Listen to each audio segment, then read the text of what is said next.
Okay, so what am I shooting at 1100 yards? So what I have here is a custom built Tikka T3. What I did was I bought a factory Tikka T3 bolt gun that was the short action. It was in 243, and I knew I was gonna chamber this in 6.5 Creedmoor, so that bolt pattern worked out well.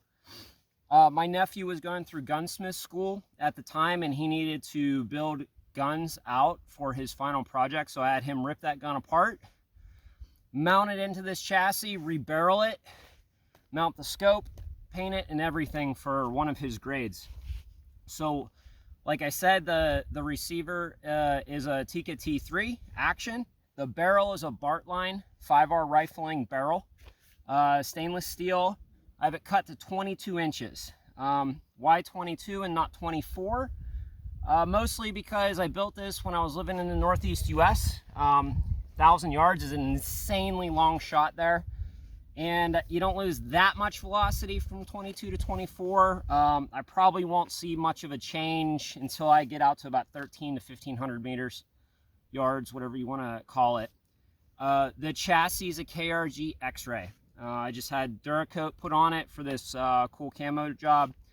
Magpul bipod, which these are awesome. They're lightweight and super functional. I haven't had any issues with this.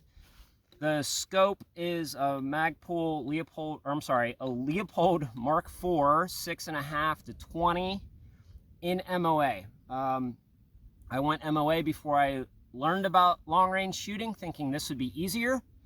And in dialing, it's easier, but in communication with a spotter, it's harder. So didn't know that. Am I going to change it? No, because I like it. I'll just deal with it. So that's what I have. The rings are PRI rings. I believe the scope rail is also PRI, 20 MOA built in.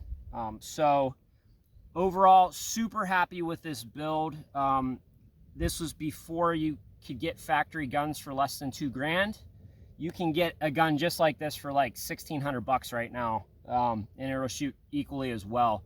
So I have 1,700 bucks into this. If I would have had this custom built, it would have cost me about $5,000.